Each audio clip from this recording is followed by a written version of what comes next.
Et bonjour à tous, bonjour tout le monde, c'est Léa Bazar. Comment allez-vous? J'espère que ça va. Moi, je vais super bien. Pour ceux qui me suivent sur les réseaux sociaux, comme vous le savez, j'ai été au Japon au mois d'avril dernier. Je poste beaucoup de photos sur Instagram, donc si ce genre de photos vous intéresse, n'hésitez pas à venir me suivre. Je vais donc aujourd'hui vous expliquer quelle a été la meilleure nuit et la meilleure journée de tout mon voyage au Japon, de tout mon road trip un peu finalement.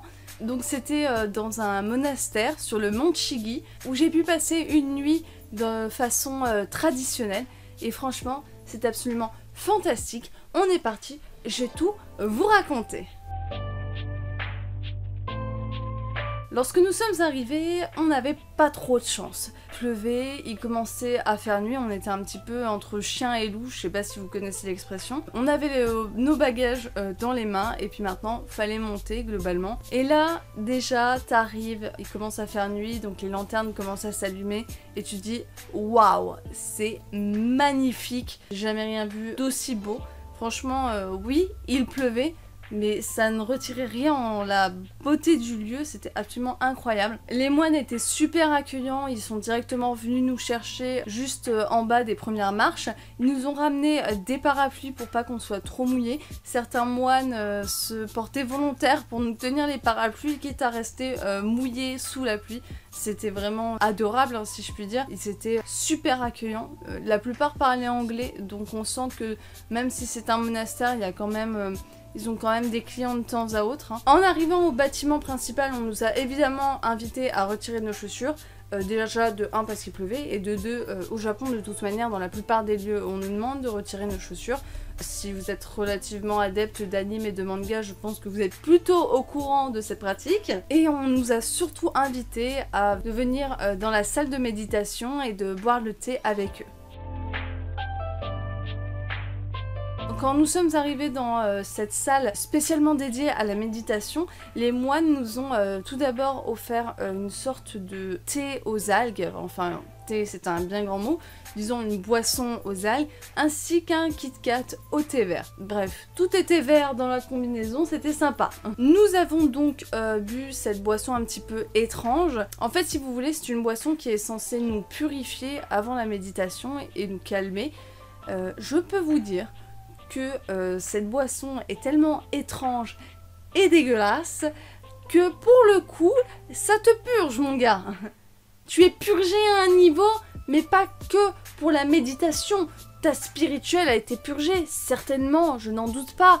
Mais ton estomac, ton corps, tous tes boyaux ont été purgés en même temps. Là, c'est clair. Non, en vrai, je dis ça, le début de la boisson... Et pas... Enfin, c'est pas bon. Je veux pas dire que c'est bon, c'est pas bon. De toute manière, de tous les gens qui étaient là, il y a personne qui a apprécié la boisson. Bref, au début, ça va encore. Parce que t'es dans une boisson, c'est plutôt bien mélangé et tout. C'est un petit peu épais, ça ressemble plus à de la soupe qu'à du thé d'ailleurs.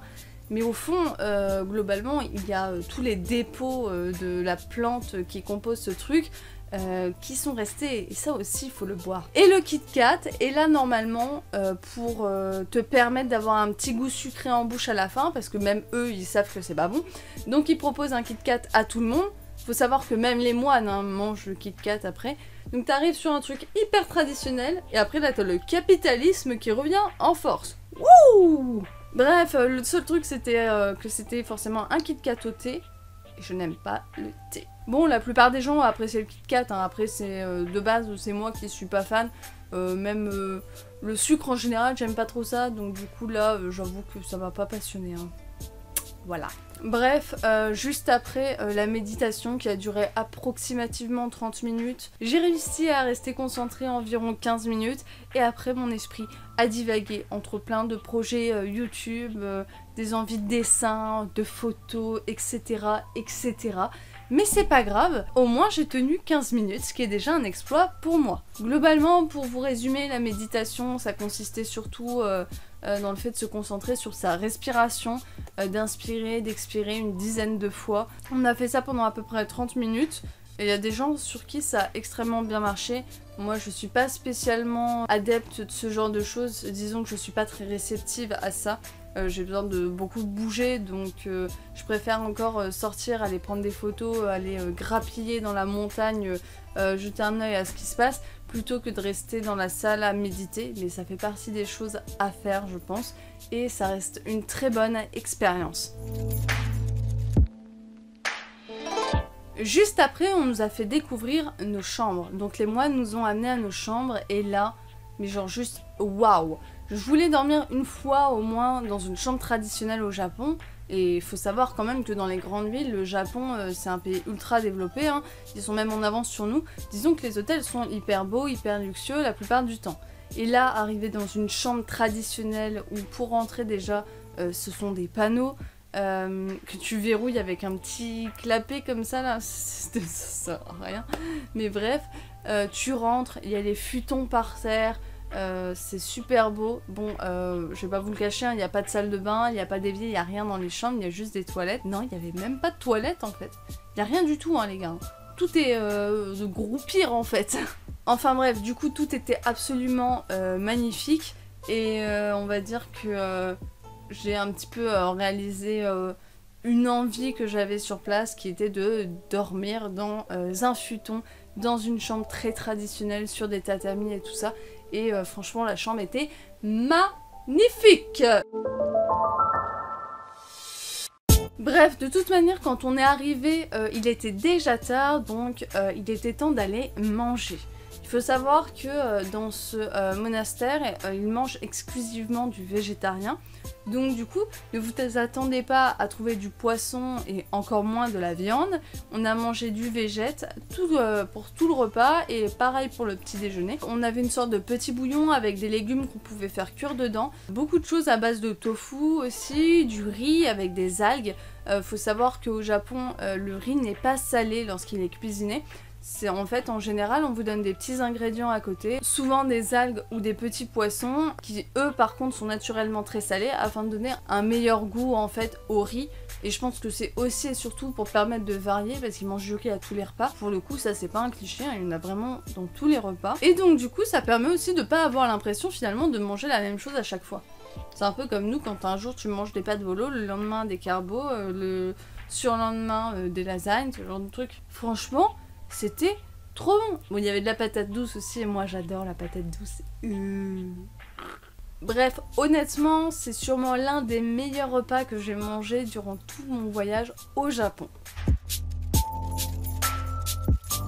Et donc là, le traditionnel se mêle même jusque sous la douche, puisque au monastère, il est impossible d'avoir une salle de bain privée.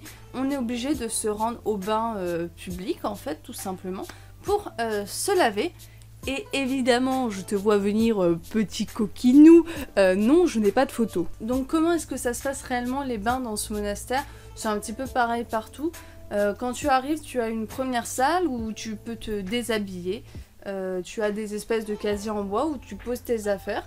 Ensuite, tu rentres dans les bains, enfin dans la salle où il y a les bains. Tu dois d'abord prendre une douche pour te nettoyer.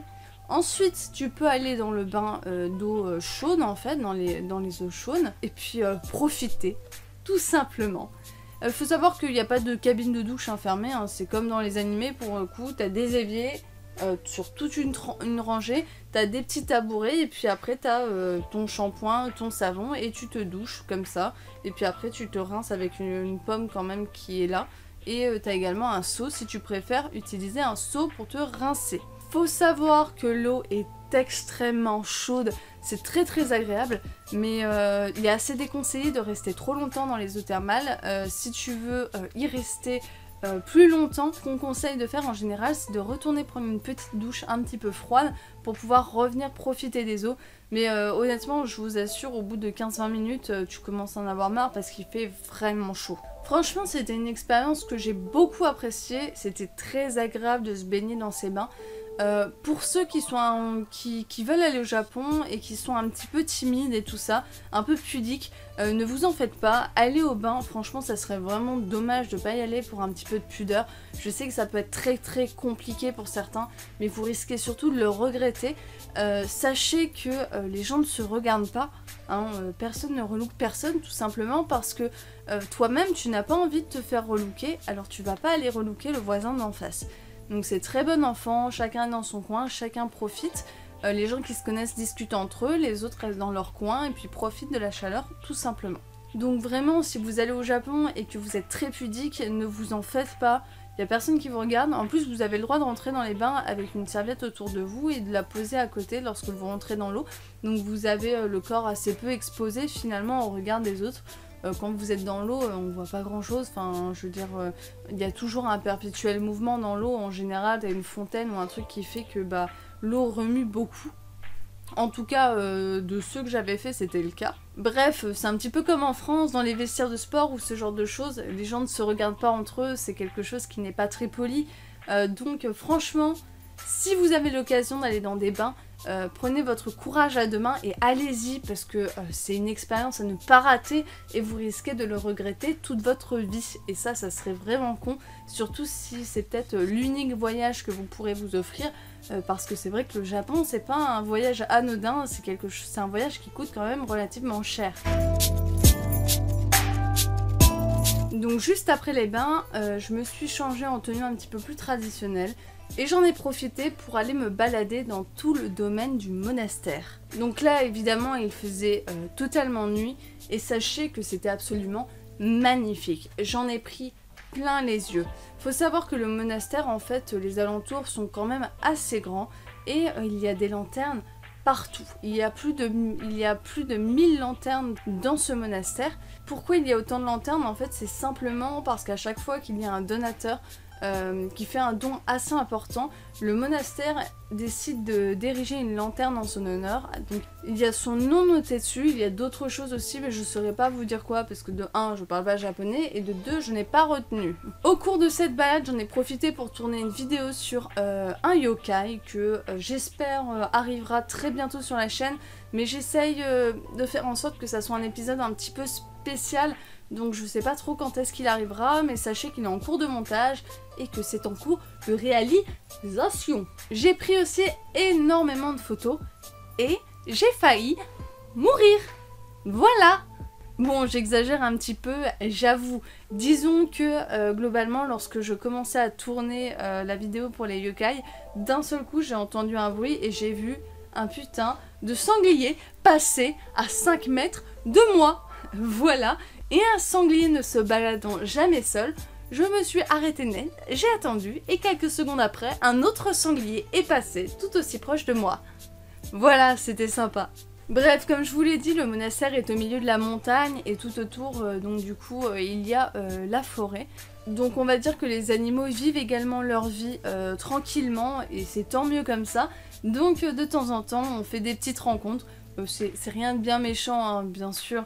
Et franchement, du coup, je garde une petite anecdote supplémentaire et je trouve ça vraiment cool. Du coup, le monastère de nuit était vraiment sublimissime. Il y avait également un espèce d'énorme Bouddha lorsqu'on était tout en haut du monastère, sur l'un des temples les plus hauts. On le voyait qui dépassait un petit peu des bois. Et franchement, ça c'est pareil, c'est une image magnifique que je posterai certainement prochainement sur Insta. Mais j'ai pris des clichés, les gars. C'est super beau, j'adore, franchement c'est trop beau. Bref, après cette balade nocturne, il était temps d'aller dormir dans les futons. Le lendemain matin, réveil à 4h30 du matin. Pourquoi? Parce que j'ai pu assister à la cérémonie du feu qui commence à 5h quasiment tous les matins il me semble. Donc on se retrouve avec les moines vers 5h du matin dans un tout petit temple. Donc il y avait plusieurs clients qui voulaient voir ça, hein, tout le monde est convié globalement. Donc c'est marrant parce que c'était vraiment un petit temple, faut se lever quand même à 4h30 du matin. Il y avait énormément de monde finalement, donc on était tous en tailleur accroupis sur les côtés. Et puis on n'attendait plus que de voir cette cérémonie en fait se dérouler. L'ambiance est assez étonnante, les moines chantent, récitent leurs prières, le tout accompagné en fait avec un autre moine qui lui fait des percussions. On appelle ça la cérémonie du feu parce que les fidèles en fait inscrivent leurs prières sur des petites plaquettes et à la fin de la cérémonie, ces plaquettes sont brûlées avec de l'encens, etc. Et en fait, l'objectif de ce feu, c'est que les moines réussissent à transmettre les prières et les vœux des fidèles aux dieux bouddhistes en fait, tout simplement. Donc pour moi c'est vraiment, j'avais vraiment un sentiment spécial, on se sent totalement pris dans cette cérémonie, c'était vraiment incroyable, franchement c'est quelque chose à vivre, vraiment. Là je vous le raconte, mais c'est même pas racontable si vous voulez. On a vraiment l'impression d'être pris dans cet univers et c'était vraiment incroyable. Petite anecdote, la semaine où j'étais au Japon, lorsqu'il y a eu la cérémonie du feu, Notre-Dame à Paris avait brûlé il y a de cela genre 2 jours, un truc comme ça. Les moines bouddhistes ont décidé de prier pour notre monument et nous ont dit à la fin qu'ils avaient prié pour les fidèles catholiques et puis pour nous, ainsi que pour le monument Notre-Dame, pour qu'il puisse renaître de ses cendres. Ils nous ont également présenté leurs condoléances pour le monument, et ça j'ai trouvé ça assez fou, parce que oui, Notre-Dame est un symbole, c'est un symbole à la fois de la France, mais aussi de la religion catholique, mais pour autant, je ne suis pas sûre que dans d'autres pays, la même chose aurait été fait. Et j'ai trouvé ça vraiment touchant de leur part, même si pour autant, pour moi, la cathédrale Notre-Dame, ça m'a touchée, hein, le fait qu'elle soit brûlée, etc. Mais ce qui m'a le plus touchée, c'est surtout la plupart de ces Japonais qui sont venus nous dire et nous présenter globalement leurs condoléances et s'excuser pour nous et s'inquiéter pour nous finalement. Et je pense que c'est peut-être ce qui m'a le plus touchée, cette espèce de solidarité internationale. Enfin bref, on s'écarte un peu du sujet, mais je trouvais ça intéressant de vous expliquer un petit peu cette anecdote. Après une dernière cérémonie, les moines nous ont invités à venir faire la marche dans l'obscurité. En gros, on arrive dans un couloir, on a un escalier qui descend, et là, on est dans un noir complet. Moi, quand on m'avait dit c'est la marche dans l'obscurité, j'imaginais que c'était obscur, genre que c'était un peu sombre, mais qu'on voyait un petit peu grand. Mais là, on est dans le noir total, et on nous dit, voilà, c'est une pièce qui est carrée, en fait, globalement. Vous devez faire tout le tour. Il fait totalement noir. Quand on touche une main là et qu'on touche l'autre main de l'autre côté, si vous voulez, je ne touchais pas l'autre bout. Donc je me demandais s'il y avait un bout à ce mur ou si c'était une obscurité complète vers l'enfer, je ne sais pas. Ce que je veux dire, c'est que oui, je ne suis pas très grande, mais c'est assez surprenant de rentrer dans une porte en mal et d'arriver dans un endroit où il fait tellement noir que tu ne vois pas l'autre côté. Et là, on te dit, tu dois continuer jusqu'au bout, faire le tour de ce carré. Il y a également ce qui s'appelle une clé, qui ressemble plus à une poignée de porte à l'ancienne, un petit peu. Vous voyez, les trucs où on prend, on fait tac, tac, tac, tac, tac, tac, tac. Je fais bien le bruit de la porte, hein. T'es jaloux? Putain, je me fatigue moi-même. Bref, ça a été une expérience pour le moins étrange. Même si on a énormément d'espace, c'est totalement silencieux. On ne voit absolument rien. On ne peut juste avancer et se dire qu'à un moment, on va arriver au bout. Même si on a un espace énorme, on a l'impression de se faire écraser par l'obscurité. Et ça, c'était réellement perturbant. J'avais vraiment l'impression que j'avais pénétré un petit peu dans les ténèbres et qu'elles essayaient de reprendre leur place. Quand je suis sortie de ce couloir, j'en avais mal au dos. Et en fait, je m'étais rendu compte que pendant tout le trajet, au fur et à mesure que je marchais, je me voûtais un petit peu et j'avais l'impression d'avoir ce poids sur les épaules. C'était vraiment très très spécial. En soi, l'expérience n'a pas duré plus de 10 minutes. Mais quand tu marches comme ça, que t'es tout seul, que c'est totalement silencieux, qu'il fait très très sombre et que t'as l'impression d'avoir ces ténèbres qui pèsent 1 tonne sur tes épaules et où tu te voûtes par réflexe en fait, tout simplement par protection, et bah ces 10 minutes ça paraît être une éternité. Je ne fais pas du tout partie des gens qui ont peur du noir, mais là c'était vraiment bizarre, c'était étrange. Et je dis ça et j'ai des frissons. Je me souviens de l'expérience, ça me fait frissonner. En vrai, si vous avez l'occasion de le faire, faites-le. vous verrez, c'est bizarre. Et en fait, quand j'en ai parlé avec les autres personnes qui l'ont fait, eux aussi, ils se sont voûtés lorsqu'ils marchaient dans ce couloir. On s'est vraiment surpris à essayer de se baisser comme si on allait se faire écraser, alors qu'au final, c'est ce que je vous dis, je levais le bras, il n'y avait rien au-dessus, le plafond devait faire au moins 2 mètres, hein, comme n'importe quelle pièce au final. Bref, une fois cette marche terminée, il a fallu récupérer nos affaires et remonter dans le bus, pour repartir à l'aventure, continuer notre périple. Et ça, c'est beau les amis, mais on était tous un petit peu tristes de partir déjà, c'était magnifique et on devait déjà s'en aller au bout d'une journée et d'une nuit. En vrai, il y a quelque chose qui m'intéresse cette fois-ci, mettez-moi dans les commentaires. Dites-moi si vous avez peur du noir et si vous l'auriez fait cette marche dans les ténèbres pendant 10 minutes. Dites-moi ça en commentaire. Je suis vraiment impatiente de connaître un petit peu votre avis sur cette marche. Allez, sur ce, je vous laisse et à tchuss tout le monde!